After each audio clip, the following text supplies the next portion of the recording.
Welcome to What Are You Sporting About podcast, a podcast about business, employment, sports, and entertainment to help educate, support, and guide you to your next level. Here's your host, attorney Stacia de Barros. Hi, guys. This is attorney Stacia de Barros, the protector of athletes, back again with you for another episode of What Are You Sporting About? And today I have an amazing guest, Miss Stacia Crawford. So I'm going to just tell you a little bit about her, and then I'm going to turn everything over to her so she can share more about her and her journey and why she is here today. So Miss Crawford is an award-winning journalist with more than 3 decades of experience in the broadcasting industry. This includes 26 years as a TV producer here in Chicago, and her vast experience as a television news producer has positioned her to be a skilled communication specialist, media trainer, and PR strategist. She is a news producer, and she understands what editors, producers, and bookers want, and she knows what it takes to deliver. So welcome to the stage, Miss Crawford. Thank you. I'm so excited. I'm so happy that you're here, for one, because it's Women's History Month, right? And so I want to definitely highlight women who are making amazing trailblazing type of achievements here. And so I want you to fill in the gaps for us if there's anything that I left out about who you are and what got you to where you are today. Go ahead and share that with our listeners. Okay. Well, yes, like you mentioned, I am a TV news producer, and I've been a producer for over 30 years. I'm also a college professor, so I teach television news writing and reporting at Columbia College here in Chicago, where many of our students go on to become professional reporters, writers, editors, photographers. So I'm really excited about that. And I also am the owner of a cultural center. I own the Sankofa Cultural Arts Center in Chicago. And we do different programs, of course, due to COVID, we're just now starting to reopen, but different programs promoting African-American history and culture, everything from dance and music lessons, poetry, movie screenings, and just opening up different conversations about race and, what it means to be Black in the U.S. and in Chicago in particular. And I'm also the mother of 3. I have 3 boys. And if you count my 2 fur babies, then I'm a mom of 5. I have 2 dogs who I love immensely as well. That is amazing. I didn't know you did all of this stuff, which, I don't know why I didn't, because I just feel Black women are just so magical, Black girl magic situation. We're able to balance so many different things. But I love that you own this cultural center, and it takes me back to my childhood because I grew up in Gainesville, Florida. And I remember one summer, I cannot remember this lady's name, and I'm a horrible dancer, but this lady had a facility where she taught kids African dances. And I remember going there and just feeling so shy and feeling like these other students were way more advanced, but it just felt good being in a place where I was learning something about my own culture, and not really feeling like I was being stigmatized or stuck out like a sore thumb. No matter how horrible I was at dancing, it was still a beautiful space. Yeah. And that's because everybody wants to fit in. And that was one of the reasons why my husband and I started the center. We actually got married in Africa. And when we came back to Chicago, we had, met so many artisans and artists and just wonderful people that we kept in contact with. So we came back and we started an African import store, and we imported all different types of art and fabric and things like that. And then we wanted to expand because we actually had people who said to us, why would you put an African store in the heart of the Austin community? It's like, who wants that? Nobody, this is not a Chicago thing. And explain that for people who don't know Chicago, because I had to learn Austin, when I first came here. Like, what does that mean? Exactly. Austin is actually the largest of Chicago's 77 communities. There are over 100,000 people, and it is majority Black. And, it's experienced like many large cities, of course. It's been marginalized, underserved. And so people felt like people didn't really want something that was related to African culture. People weren't in touch with that. They weren't in tune with that. They felt like folks were just trying to get up and survive and just make it every day. But we actually had one guy who literally came into the store when we first opened, and he shook my husband's hand and he said, I just wanted to meet the idiot who thought that he could bring an African store to Chicago's Austin community and it would survive. Whoa. Right. We were like, what? And needless to say, we are still there. It's been over 15 years. In fact, we've expanded. We've been on the same street, but we've expanded to 3 different locations. So we started in an 800 square foot facility. We now have 14,000 square feet. And so it's just expanded and grown, and we have just been embraced by this community. And we're so excited to be able to help, kids come in and they have African dance lessons and African drumming lessons, and people are learning spoken word and learning to express themselves. Yeah. And being part of this awesome community, it's just been incredible. That's amazing. And doing and expressing themselves in ways that are positive and empowering, and not the stereotypical way of, oh, you're going to go and loot the stores down the street, or, whatever those narratives have been for so long. So kudos to you guys for the success that you've had. And it just goes to show that you can't listen to one bad apple who is not in touch with their own heritage, right?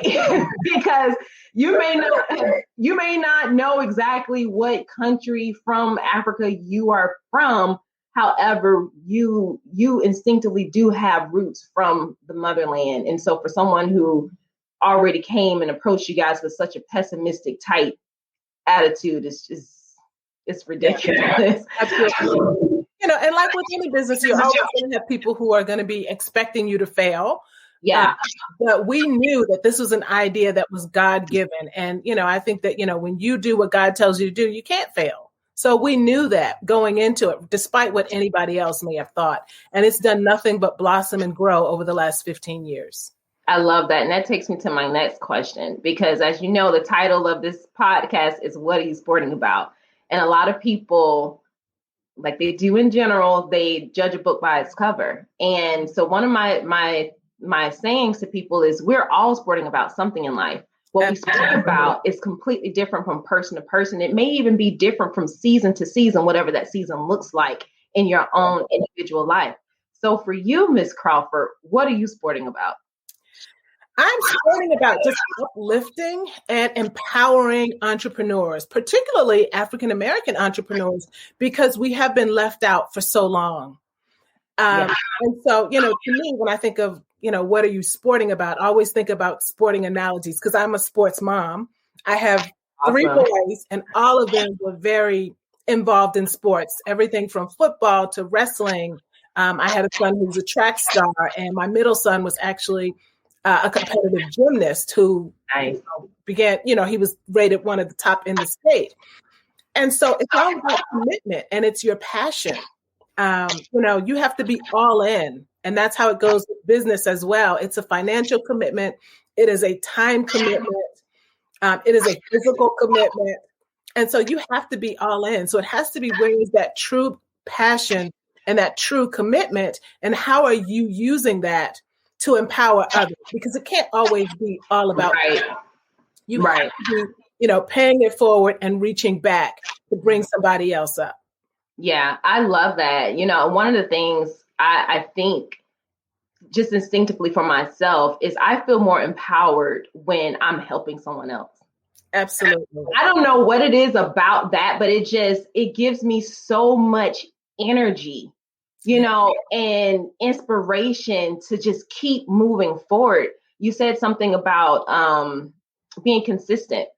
Oh, absolutely. One of my mantras for the start of the new year was being consistent, but also setting boundaries, because sometimes, and setting boundaries within ourselves too, because I think sometimes people think, oh, I got to set a boundary for this third party. But are you setting boundaries for yourself so that you can do exactly what needs to be done, so that you can be consistent in making an impact, right? Absolutely. Yeah. Absolutely. Yeah. And that's one of the things, that I've always even told my kids, when they were in sports. It's like, yeah, you have to be consistent. You can't think that you can, go work out and train, for 2 days and then take a break for a week. No, now you're starting, over. You have to constantly be consistent. And the same is in business. And I tell people that particularly in my business as a PR pro, you have to be consistent. We have people who will get media hits and media placements, and they're like, oh, that's great. I got featured here. And it's like, okay, but it doesn't stop there. Again, you have to it's all about being consistent, and setting those boundaries, like you said, and keeping your word to yourself, and always going back to remember why you started this business in the first place. What's your big why? Yes. Love it. Love it. So let's go into, because you were talking about the media placements, and we know that you are a very, very successful journalist, award-winning journalist, might I add. Okay. TV producer. You have so much experience behind PR and journalism. Why is it important for individuals to be authentic when they're trying to get media attention and, front cover mentions or whatever? Yeah. Well, you have to be authentic because you are you and you are unique. And, a major part of what I do in my business is getting people to recognize that, because I get a lot of people who will say, well, my story is not that important. There's nothing phenomenal or remarkable about me. Why would the media even be interested in me? And what I find is that a lot of businesses, particularly Black-owned businesses, are missing out on opportunities because they feel that way. And so what we have to do is we have to pat ourselves on the back. And it actually made me think, I thought of that when you did your Facebook post yesterday about, are you celebrating yourself? Yes. And that is one of the things that we often forget. We're so busy looking at what everybody else is doing that we forget about our own accomplishments. And so what I help people to do is recognize that you are remarkable. You are phenomenal. And all of those things that you've done, because you're so busy focusing on what everybody else is doing, you forget to highlight your own success. And so, and that's basically what we do. We kind of pull all of these little things out of the bag so that they can kind of see, I am pretty doggone incredible. And I have an absolutely remarkable and inspirational story to share with someone else. So, always being authentic to yourself, because there's only one you, and your story is your story. There's always going to be somebody else who's in your line of work, in your industry, but there's only one you. And so we really dig deep and pull out what is unique about you. Yeah, I can speak to that, and it was my aha moment. I wrote a whole newsletter on it. It's on my website now. I did a small clip for this podcast on it the other day about celebrating yourself and asking people, have you celebrated yourself? Because I never thought that I was good enough to have, PR, be in somebody's magazine or whatever, right? And it wasn't until I was cleaning up, and it's so weird to say it, because it's, we do something physical, but we have a spiritual realization from it. So I'm cleaning up and reorganizing my office, but it's like I'm reorganizing my mind. I'm cleansing my own spirit. You know what I mean? Yep. And all of these things are just like boom, boom, boom. Like this wall behind me, I was telling people there used to not be anything up here on this wall, but I'm starting to put things up. And it's like the walls are taking on a whole new identity. Yeah. Because I didn't instinctively see my own self-worth, which a lot of people don't. And I think that also is why you don't see as many Black women who have media mentions or features whatsoever, because for some reason we're waiting on other people to celebrate us. Absolutely. Or we're waiting on us to get the next achievement. Okay, maybe this next achievement is what's going to get me the attention. But it's like, you're never going to get that if you don't tell people about what it is that you've done. Exactly. You have to, we all go through it, so that's not to say that, because you don't think that you're fantastic, we all go through that. But we have to continue to inspire each other and lift each other up. Absolutely. So talk to us about your program. So I had the opportunity to sit into one of your free webinars, and it was so dope. I mean, you dropped a lot of knowledge, and I'm going to say this because some people think that you can go to one particular professional and just get everything. But I'm realizing outside of law, that there's so many different pockets of information and training that you need from individualized people, right? Who have certain skills that can help you to master certain things. So talk to us about your program, what you're doing with it, what you hope to achieve, and how the people that you're working with so far is seeing a lot of success. Okay. Well, thank you. And so glad. I was so excited to see you there. And I hope that it was valuable to you. But that, that's really what I try to do, whether it's in my paid programs or free programs, to just offer value to people and help them to see their own value in that. Right. So, the way I started my business was really kind of strange, because it was back in 2013. And I was actually working at the ABC station. I'm with CBS now, but I was with the ABC station at the time. And I actually had just left that job, and I was working full time in my cultural center, but I was still getting people who were reaching out to me about media stuff. And, at first I was like, well, I don't really do that anymore. I'm really kind of focused on this area. And then I thought, wait a minute, this is a gift. This is a God-given gift. It is a talent. It is a skill. It's something that I've, built up at that time at over 25 years. And I knew that there was a way that I could still help people in that capacity. And so I started this program, and, I was not only doing PR where people would hire me to pitch for them, but what I started doing was recognizing that there were a lot of smaller businesses, even, some starting out, some who may have been in business, 5 or 10 years, that didn't have that large budget to pay for PR. Mm-hmm. And I was finding that a lot of businesses, it makes me think of the phrase, put your money where your mouth is. Yep. And when a lot of small businesses start up, they don't have money for PR and marketing. They have money for technology, or they have money for inventory and all these other things. But it's like, what's in your marketing and PR budget? And many times it's nothing. We often think we can just hang out a shingle. I can open a business and people are just going to, they're just going to come. And so in the process of seeing so many businesses that are folding because they just weren't getting in front of enough people to know that they were there, I knew that I was on to something.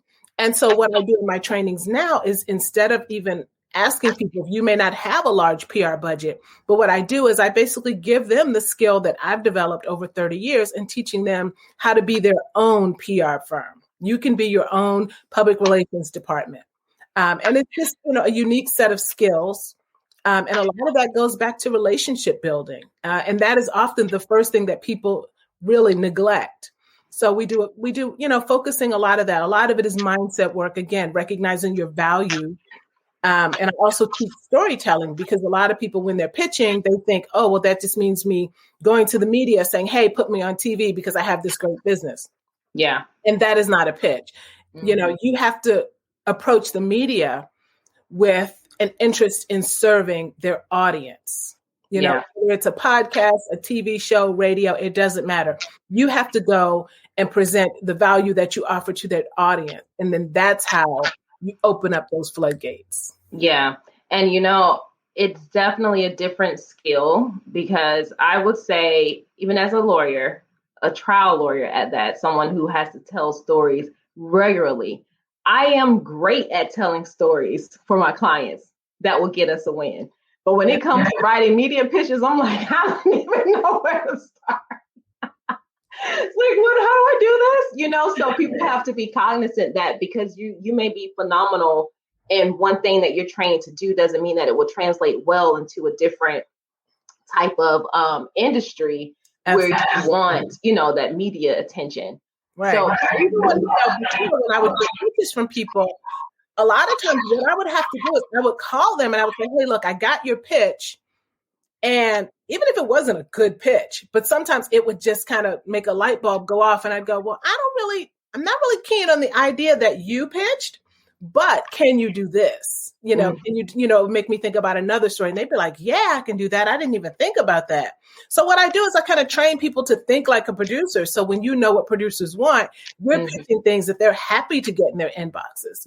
We have producers are getting so many pitches and just inboxes flooded. And the majority of the pitches just aren't good. And a lot of times, even those, surprisingly, that come from professional PR firms, they're not doing good pitches because they're not trained to think like a producer and know what they want. That's good stuff. That's good stuff. So talk to us about some of the client successes that you've had. And then I want to know how people can work with you so they can start learning and training their minds to think like producers to get these PR placements. Okay. Well, let's see. One of my phenomenal clients who I love, and we've worked together for, probably 4 or 5 years now. And he's actually really, his business has kind of gone through several transitions, but he's actually a fitness trainer and a chef. And he developed a children's comic book. And the funny thing about it was, because it was all kind of tied into healthy living and lifestyle and eating. But he came to us and we wanted to, pitch him to the media. And I didn't want to pitch him as just, hey, here's this comic book, put him on TV so he can talk about his comic book. But what we did was we actually developed an entire segment where he came onto the set and he developed what we called the 3-3-3.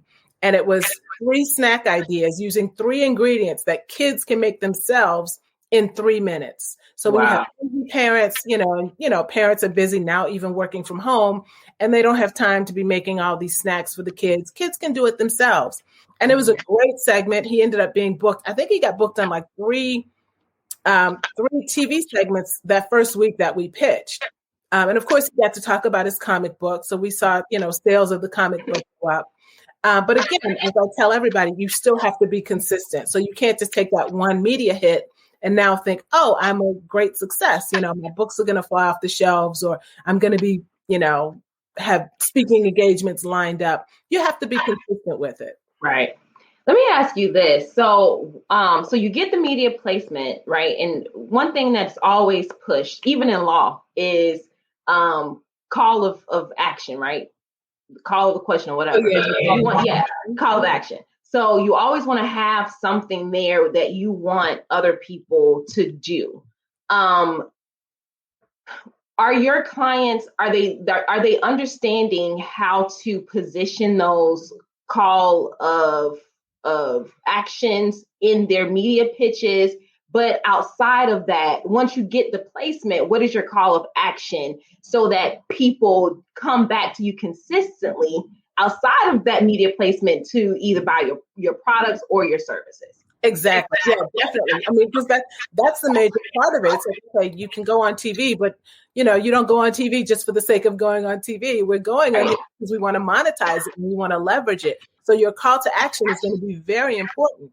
And what people don't recognize is that media viewers, people who consume media, particularly podcasts and television, they're very loyal. And when you tell them what to do, they will do it. They will actually do it. So when you tell people, you give a website and you tell them, oh, go to this website, or, download my book, or email me, whatever that call to action is, we actually help people to determine what their call to action should be, because it's different for everybody. It depends on what your business is and what how you're trying to monetize it. Correct. So it's going to be different for everybody. And sometimes we have people who want to go and they want to give download my book and email me here. And this is my Facebook and here's my Instagram. And it's like, it's too much. You need to have it's too much. A confused mind will always say no. And so when people don't know what to do, they're not going to do anything. Right. So, we help them to strategize. And it doesn't necessarily have to be the same for everything. I mean, if you go on a radio show, it may be something different. But that also goes back to who that audience is. So everything that we do is always very targeted, because if you're doing an interview for a podcast and an interview for a TV station, your call to action is going to be different because the outcome that you're looking for is different, but they all work hand in hand. Yeah. That makes a lot of sense. Now, how can people connect with you further and sign up for your course or PR services? The best way to reach me is through my website, stayreadymedia.com. And so if you go there, you can get access to my free masterclass. You can also get other free information, publicity calendars, tips and strategies.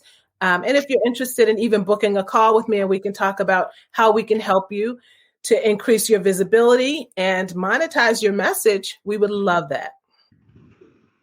Nice. And where are you on social media? On social, you can find me at Stacia Crawford on Facebook. So, you can friend me. We can connect also on LinkedIn. And I'm on Instagram as well. I don't spend as much time on Instagram.